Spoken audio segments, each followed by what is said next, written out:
사도신경으로 우리의 신앙 고백하심으로 살아계신 하나님께 예배합니다. 나는 전능하신 아버지 하나님, 천지의 창조주를 믿습니다.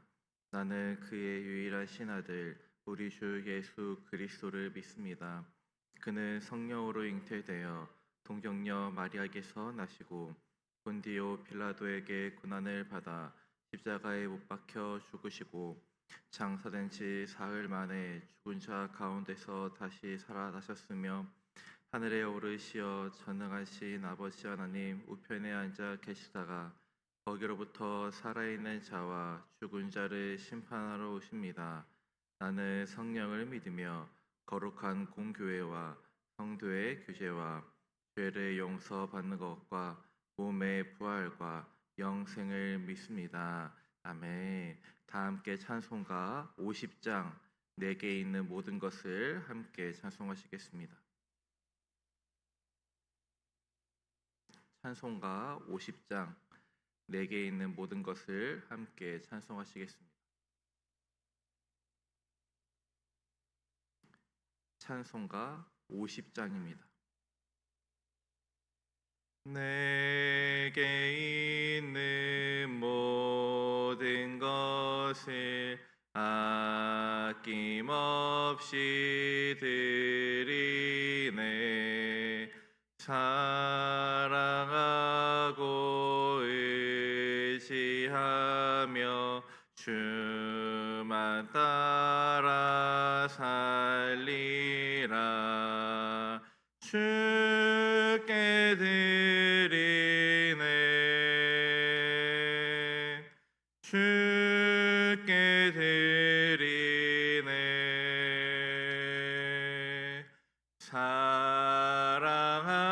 사랑하는 구주 앞에 모두 드리네. 내게 있는 모든 것을 겸손하게 드리네. 세상 욕심 멀리하니 나를 받아 주소서. 주께 드리네. 주께 드리네.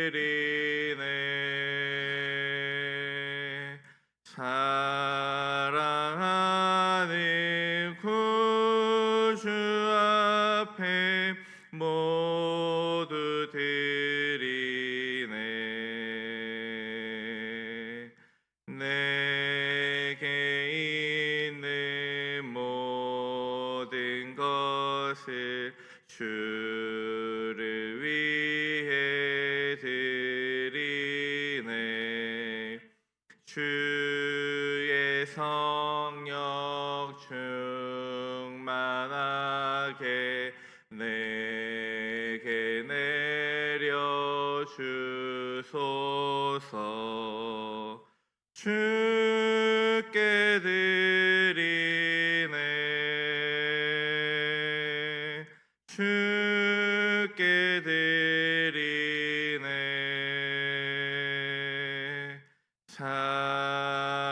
사랑하는 구주 앞에 모두 드리네.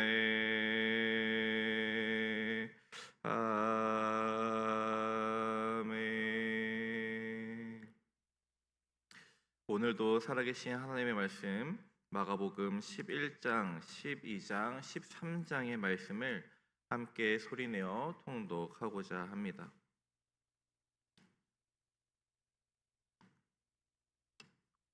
마가복음 11, 12, 13장의 말씀을 함께 통독하겠습니다.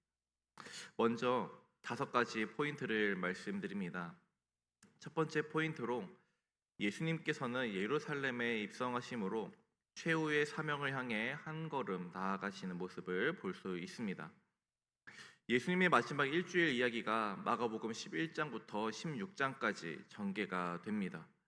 예수님의 마지막 일주일 중 첫째 날에는 예루살렘에 입성하심으로 최후의 사명인 십자가를 향해 한 걸음 더 나아가는 것으로 시작을 하고 있습니다.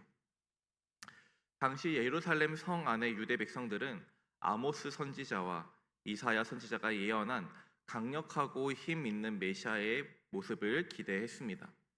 그런데 이사야 선지자는 강력하고 힘 있는 메시아의 모습뿐만이 아니라 고난받는 종의 모습을 한 메시아도 함께 예언을 했습니다.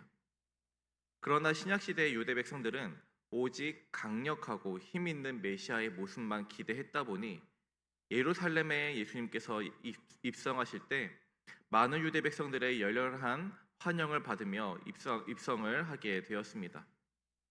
그렇게 예루살렘에 입성하신 예수님께서는 날이 저물자 12 제자들을 데리고 베다니로 가셨습니다. 두 번째 포인트로 예수님께서는 제자들에게 무화과 나무가 말라버린 사건을 가지고 믿음과 기도에 관해서 가르치십니다. 베다니에서 다시 예루살렘 성 안으로 들어가시는 중에 배가 고프셨던 예수님께서 때마침 무화과 나무를 보셨습니다. 그리고 당연하게도 무화과 열매를 기대하며 다가가셨습니다. 하지만 잎사귀 외에 아무 열매도 없는 것을 보게 되었습니다. 그러자 예수님께서 이렇게 말씀하십니다. 14절에 이제부터 영원토록 사람이 내게서 열매를 따먹지 못하리라. 예수님께서 무화과 나무를 저주하신 이유는 단순하게 그 나무만 저주하신 것이 아니라 예루살렘이 멸망할 것을 예언하신 의미가 그 안에 내포되어 있습니다. 그래서 다음 날 아침 말라버린 무화과 나무를 베드로가 보고 예수님께 물어봅니다. 그러자 예수님께서는 무화과 나무를 가지고 제자들에게 믿음과 기도에 관한 가르침을 4가지를 주십니다. 첫 번째로는 하나님을 믿으라. 두 번째는 믿고 의심하지 말라. 세 번째는 기도하고 구하는 것은 받은 줄로 믿으라. 마지막 4번째는 아무에게나 혐의가 있거든 용서하라 라는 이 4가지의 가르침을 주십니다. 세 번째 포인트는 세금은 고대로부터 오늘날까지 언제나 예민한 정치 문제이기도 함을 볼 수가 있습니다. 예수님께서는 포도원 주인과 악한 농부의 비유 그리고 모퉁이 돌에 대한 비유를 말씀하십니다. 이 비유는 사내들인 공회원들을 가리키고 있습니다. 사내들인 공회원들은 얼마 전 논쟁에 능한 공회원들을 갈릴리까지 파견해 예수님을 곤경에 빠뜨리기도 했습니다. 그런데 예수님과의 논쟁에서 오히려 망신만 당하고 돌아오게 되었어요. 이제 예수님께서 예루살렘 성 안에 들어와 있는 상황입니다. 그들은 예루살렘에서 예수님을 완전히 제압하지 않으면 그들의 기득권이 뿌리채 흔들릴 수 있다라는 위기를 느끼게 되었습니다. 그래서 사내들인 공의원들이 할 수 있는 모든 공격을 총동원을 하게 됩니다. 그 공격의 첫 번째는 세금 문제를 건드리는 것이었습니다. 그렇게 논쟁으로 공격을 하였으나 사내들인 공의원은 또다시 예수님과의 논쟁에서 망신만 당하게 되었습니다. 그러자 사내들인 공회는 지금의 사태의 심각성을 더 느끼며 예수님을 반드시 죽이겠다라고 결심까지 하게 됩니다. 4번째 포인트로 예수님께서는 예수님의 가르침에 동의한 한 명의 서기관에게 그가 하나님 나라에서 멀지 않다라고 칭찬하는 것을 볼 수가 있습니다. 예수님께서 예루살렘에 입성하신 사건은 예루살렘 성전을 중심으로 종교 기득권을 누려오던 사내들인 공의원들을 긴장하게 한 일이기도 했습니다. 바리새인들이 세금 문제로 예수님과 논쟁을 벌이려다가 예수님의 논리에 완벽하게 패배하게 되자 이번에는 서기관 중 한 사람이 예수님께 서기관다운 날카로운 질문을 하게 됩니다. 그러나 예수님께서는 한치의 머뭇거림도 없이 그 자리에서 정답을 말씀하셨습니다. 이때 서기관은 예수님의 대답에 진지하게 임하며 예수님의 가르침에 동의했고 또 그 말씀을 새기게 되는 것을 보게 됩니다. 즉 서기관은 다른 사내들인 공의원들과는 달리 하나님의 말씀을 진심으로 믿고 따르려고 했던 정말 괜찮은 소수의 사람이었던 것으로 볼 수 있습니다. 이 서기관은 당시 사내들인 공회의 잘못된 종교 기득권에 합류하지 않았고 그로 인해 하나님의 말씀에 바로 선 사람으로 성경에 기록이 되는 영광을 누리게 되었습니다. 마지막 다섯 번째 포인트로 베드로, 야고보, 요한, 안드레는 예수님께 세상 끝의 징조에 대해 질문을 하는 것을 볼 수 있습니다. 예수님께서는 사내들인 공연들의 자랑이자 자부심인 예루살렘 성전이 무너지게 될 것을 예고하십니다.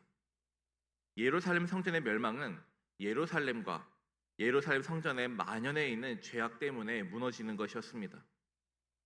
예루살렘 성전이라 할지라도 그곳에서 죄악이 행해지고 그 죄악이 도를 넘어서면 하나님께서 심판하신다라는 것을 예수님께서 말씀하고 계시는 겁니다. 예수님께서 성전까지도 멸망할 것이다라는 말씀을 하시자 네 명의 제자, 즉 두 집안의 형제들이 질문을 하게 됩니다. 그렇다면 세상 끝날 징조는 무엇입니까? 라고 질문을 하죠. 그러자 예수님께서 제자들에게 이렇게 대답을 하십니다. 앞으로 제자들이 복음을 전파할 때 공회에 잡히고 회당에서 매질을 당하고 세상 권력자들과 임금들 앞에 서서 재판을 받게 될 것이다 라고 대답을 해 주십니다. 그러나 성령께서 그때마다 대처할 말을 주시고 함께 하실 것이다 라는 것도 함께 말씀하시며 미리 염려하지 말라라고 격려해 주시기도 하십니다. 예수님의 말씀대로 이후에 제자들은 사내들인 공회 2차 재판 때 협박을 받게 되고 3차 재판 때는 채찍을 맞게 됩니다. 우리도 세상 속에서 그리스도인으로 살아가며 여러 어려움을 마주하게 되기도 합니다. 신앙을 지키기 어려운 문제들을 마주하게 되기도 하고 여러 유혹들로 믿음을 타협하게 하는 일들을 만나게 되기도 합니다. 이런 일이 우리에게 있다면 이 어려움이 마지막 때임을 알리는 징조인지 아닌지 정확하게 알 수는 없지만 그래도 우리가 하나님이 뜻하시고 이끄시는 길로 잘 걸어가고 있구나라고 생각할 수 있는 하나의 척도가 되지는 않을까 생각을 합니다. 그래서 어려움과 환란이 다가올수록 하나님 나라를 소망하며 나를 구원하실 주님을 기대하며 나아가는 모든 지산의 성도님들 되시기를 간절히 기도합니다. 이제 마가복음 11장, 12장, 13장의 말씀을 함께 소리내어 통독하겠습니다. 마가복음 11장 1절 말씀입니다. 그들이 예루살렘에 가까이 와서 감람산 벳바게와 베다니에 이르렀을 때 예수께서 제자들 중 둘을 보내시며 이르시되 너희는 맞은편 마을로 가라. 그리로 들어가면 곧 아직 아무도 타보지 않은 나귀 새끼가 매어 있는 것을 보리니 풀어 끌고 오라. 만일 누가 너희에게 왜 이렇게 하느냐 묻거든 주가 쓰시겠다 하라. 그리하면 즉시 이리로 보내리라 하시니 제자들이 가서 본즉 나귀 새끼가 문 앞 거리에 매어 있는지라. 그것을 푸니 거기 서 있는 사람 중 어떤 이들이 이르되 나귀 새끼를 풀어 무엇을 하려느냐 하매 제자들이 예수께서 이르신 대로 말한대 이에 허락하는지라. 나귀 새끼를 예수께로 끌고 와서 자기들의 겉옷을 그 위에 얹어 놓음에 예수께서 타시니 많은 사람들은 자기들의 겉옷을 또 다른 이들은 들에서 벤 나뭇가지를 길에 펴며 앞에서 가고 뒤에서 따르는 자들이 소리 지르되 호산나 찬송하리로다. 주의 이름으로 오시는 이여 찬송하리로다. 오는 우리 조상 다윗의 나라여 가장 높은 곳에서 호산나 하더라. 예수께서 예루살렘에 이르러 성전에 들어가사 모든 것을 둘러보시고 때가 이미 저물매 12 제자를 데리시고 베다니에 나가시니라. 이튿날 그들이 베다니에서 나왔을 때 예수께서 시장하신지라. 멀리서 잎사귀 있는 한 무화과 나무를 보시고 혹 그 나무에 무엇이 있을까 하여 가셨더니 가서 보신즉 잎사귀 외에 아무것도 없더라. 이는 무화과의 때가 아님이라. 예수께서 나무에게 말씀하여 이르시되 이제부터 영원토록 사람이 내게서 열매를 따먹지 못하리라 하시니 제자들이 이를 듣더라. 그들이 예루살렘에 들어가니라. 예수께서 성전에 들어가사 성전 안에서 매매하는 자들을 내쫓으시며 돈 바꾸는 자들의 상과 비둘기 파는 자들의 의자를 둘러 엎으시며 아무나 물건을 가지고 성전 안으로 지나다님을 허락하지 아니하시고 이에 가르쳐 이르시되 기록된 바 내 집은 만민이 기도하는 집이라 칭함을 받으리라고 하지 아니하였느냐. 너희는 강도의 소굴을 만들었도다 하시매 대제사장들과 서기관들이 듣고 예수를 어떻게 죽일까 하고 꾀하니 이는 무리가 다 그의 교훈을 놀랍게 여김으로 그를 두려워함일러라.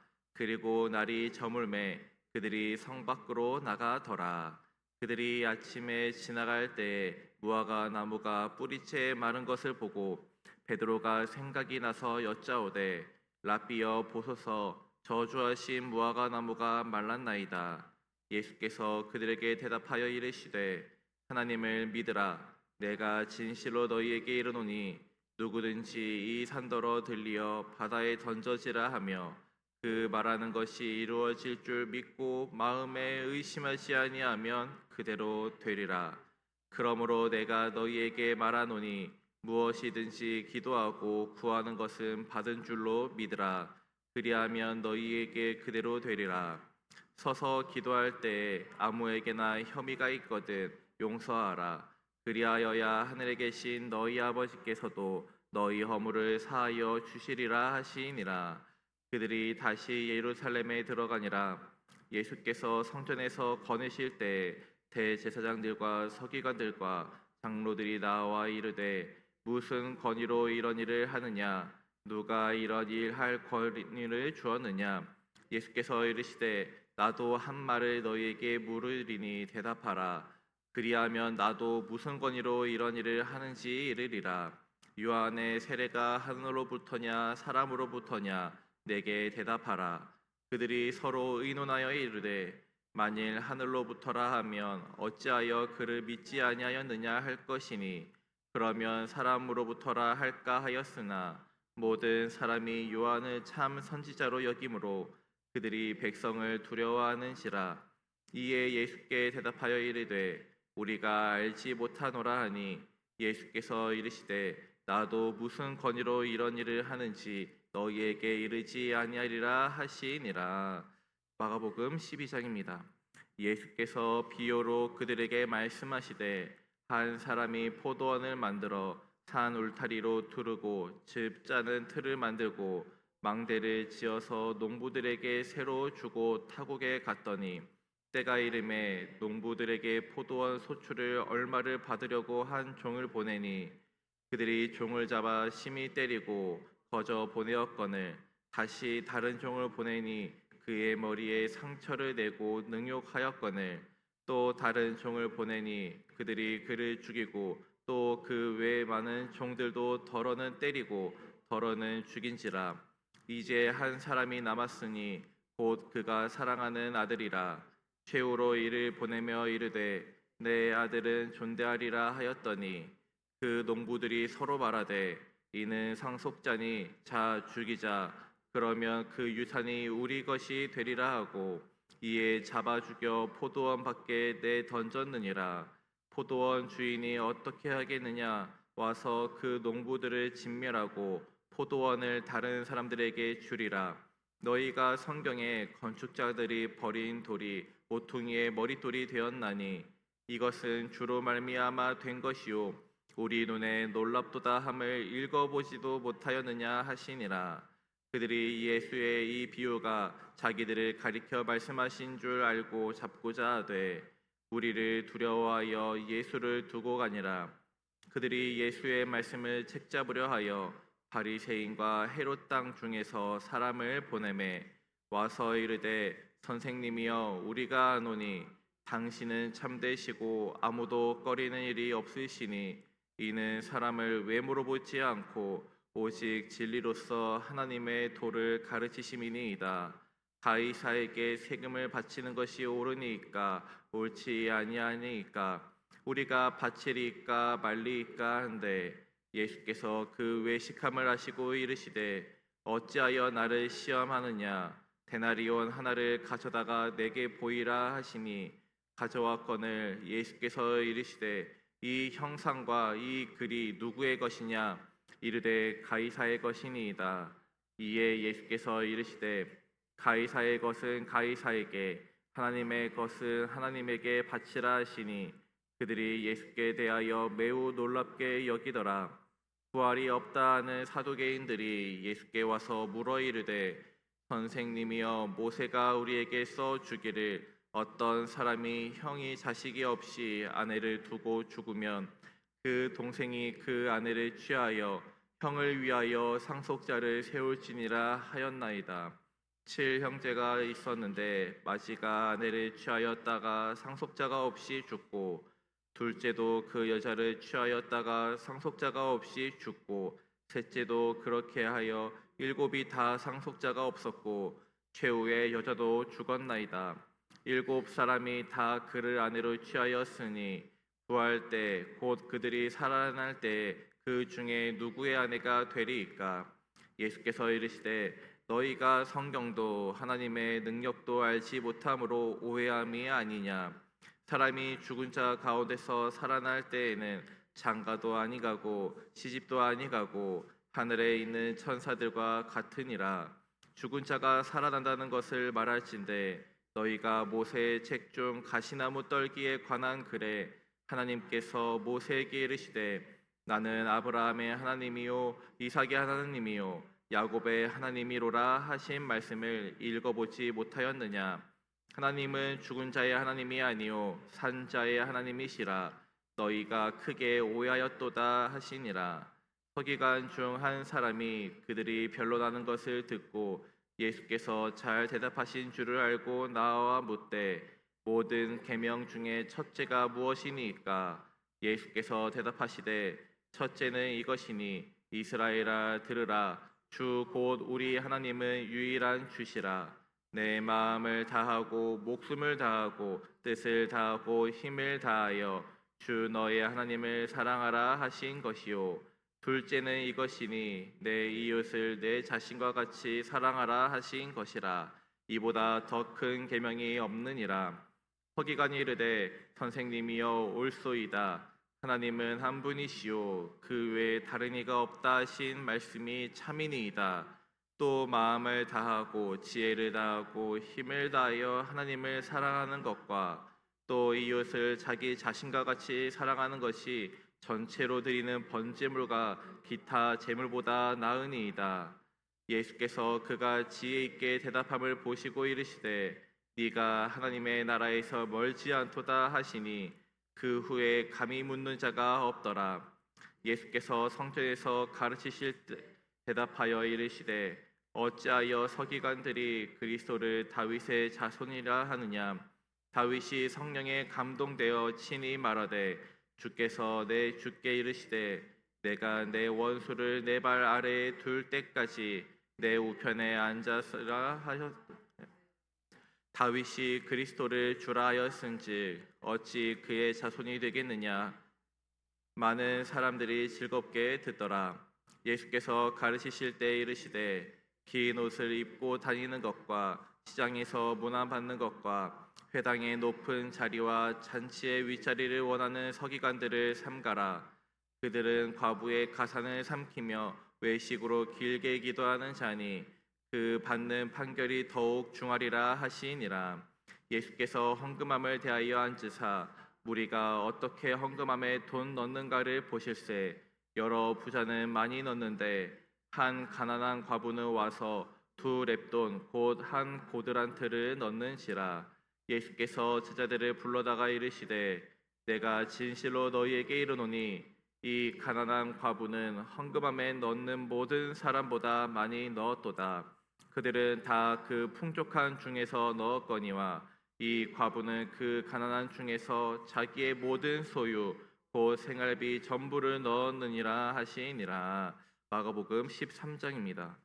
예수께서 성전에서 나가실 때에 제자 중 하나가 이르되 선생님이여 보소서 이 돌들이 어떠하며 이 건물들이 어떠하니이까. 예수께서 이르시되 네가 이 건물들을 보느냐. 돌 하나도 돌 위에 남지 않고 다 무너뜨려지리라 하시니라. 예수께서 감람산에서 성전을 마주하여 앉으셨을 때 베드로와 야고보와 요한과 안드레가 조용히 묻되 우리에게 이르소서 어느 때에 이런 일이 있겠사오며 이 모든 일이 이루어지려 할 때에 무슨 징조가 있사오리까. 예수께서 이르시되 너희가 사람의 미혹을 받지 않도록 주의하라. 많은 사람이 내 이름으로 와서 이르되 내가 그라하여 많은 사람을 미혹하리라. 난리와 난리의 소문을 들을 때 두려워하지 말라. 이런 일이 있어야 하되 아직 끝은 아니니라. 민족이 민족을 나라가 나라를 대적하여 일어나겠고 곳곳에 지진이 있으며 기근이 있으리니 이는 재난의 시작이라. 너희는 스스로 조심하라. 사람이 너희를 공회에 넘겨주겠고 너희를 회당에서 매질하겠으며 나로 말미암아 너희가 권력자들과 임금들 앞에 서리니 이는 그들에게 증거가 되려 함이니라. 또 복음이 먼저 만국에 전파되어야 할 것이니라. 사람들이 너희를 끌어다가 넘겨줄 때에 무슨 말을 할까 미리 염려하지 말고 무엇이든지 그때 너희에게 주시는 그 말을 하라. 말하는 이는 너희가 아니요 성령이시니라. 형제가 형제를 아버지가 자식을 죽는 데 내어주며 자식들이 부모를 대적하여 죽게 하리라. 또 너희가 내 이름으로 말미암아 모든 사람에게 미움을 받을 것이나 끝까지 견디는 자는 구원을 받으리라. 멸망에 가증한 것이 서지 못할 곳에 선 것을 보거든 읽는 자는 깨달을진저 그때 유대에 있는 자들은 산으로 도망할지어다. 지붕 위에 있는 자는 내려가지도 말고 집에 있는 무엇을 가지러 들어가지도 말며 밭에 있는 자는 겉옷을 가지러 뒤로 돌이키지 말지어다. 그 날에는 아이 벤 자들과 젖먹이는 자들에게 화가 있으리로다. 이 일이 겨울에 일어나지 않도록 기도하라. 이는 그 날들이 환난의 날이 되겠음이라. 하나님께서 창조하신 시초부터 지금까지 이런 환난이 없었고 후에도 없으리라. 만일 주께서 그 날들을 감하지 아니하셨더라면 모든 육체가 구원을 얻지 못할 것이거늘 자기가 택하신 자들을 위하여 그 날들을 감하셨느니라. 그때 어떤 사람들이 너희에게 말하되 보라 그리스도가 여기 있다 보라 저기 있다 하여도 믿지 말라. 거짓 그리스도들과 거짓 선지자들이 일어나서 이적과 기사를 행하며 할 수만 있으며 택하신 자들을 미혹하려 하리라. 너희는 삼가라. 내가 모든 일을 너희에게 미리 말하였노라. 그때 그 환난 후에 해가 어두워지며 달이 빛을 내지 아니하며 별들이 하늘에서 떨어지며 하늘에 있는 권능들이 흔들리리라. 그때 인자가 구름을 타고 큰 권능과 영광으로 오는 것을 사람들이 보리라. 또 그때 그가 천사들을 보내어 자기가 택하신 자들을 땅 끝으로부터 하늘 끝까지 사방에서 모으리라. 무화과 나무의 비유를 배우라. 그 가지가 연하여지고 잎사귀를 내면 여름이 가까운 줄 아나니 이와 같이 너희가 이런 일이 일어나는 것을 보거든 인자가 가까이 곧 문 앞에 이른 줄 알라. 내가 진실로 너희에게 말하노니 이 세대가 지나가기 전에 이 일이 다 일어나리라. 천지는 없어지겠으나 내 말은 없어지지 아니하리라. 그러나 그 날과 그 때는 아무도 모르나니 하늘에 있는 천사들도 아들도 모르고 아버지만 아시느니라. 주의하라 깨어 있으라. 그 때가 언제인지 알지 못함이라. 가령 사람이 집을 떠나 타국으로 갈 때 그 종들에게 권한을 주어 각각 사물을 맡으며 문지기에게 깨어 있으라 명함과 같으니 그러므로 깨어 있으라. 집 주인이 언제 올는지 혹 저물 때 일는지 밤중 일는지 닭 올 때 일는지 새벽 일는지는 너희가 알지 못함이라. 그가 호련히 와서 너희가 자는 것을 보지 않도록 하라. 깨어 있으라. 내가 너희에게 하는 이 말은 모든 사람에게 하는 말이니라 하시니라. 이 말씀은 살아계신 하나님의 말씀입니다. 아멘. 오늘은 수요일입니다. 수요일은 선교사님을 위해 기도합니다. 복음의 최전선에서 예수 그리스도의 복음을 전파하며 여러 어려움 속에서도 예수 그리스도의 복음을 놓치지 않으시는 선교사님들을 위해 기도해 주시기 바랍니다. 선교사님들을 통해 오지 가운데도 복음이 전파되고 온 열방이 예수 그리스도의 복음을 듣는 은혜의 때가 속히 오길 바란다며 기도해 주시길 바랍니다. 더불어 우리도 일상 속에서 선교사와 같은 태도로 살아갈 수 있기를 바랍니다. 내가 속한 가정과 일터, 공동체에서 우리는 선교사입니다. 나를 통해 예수 그리스도가 전해져야 하고 나를 통해 그들이 예수 그리스도를 볼 수 있어야 하기 때문입니다. 그래서 오늘 기도할 때 열방에 흩어져 계신 선교사님들과 오늘 우리의 삶도 선교사와 같은 태도로 살아갈 수 있길 원한다며 기도해 주시길 바랍니다. 주기도문으로 주기도문하고 기도하도록 하겠습니다. 하늘에 계신 우리 아버지, 아버지의 이름을 거룩하게 하시며 아버지의 나라가 오게 하시며 아버지의 뜻이 하늘에서와 같이 땅에서도 이루어지게 하소서. 오늘 우리에게 일용할 양식을 주시고 우리가 우리에게 잘못한 사람을 용서하여 준 것 같이 우리 죄를 용서하여 주시고 우리를 시험에 빠지지 않게 하시고 악에서 구하소서. 나라와 권능과 영광이 영원히 아버지의 것입니다. 아멘.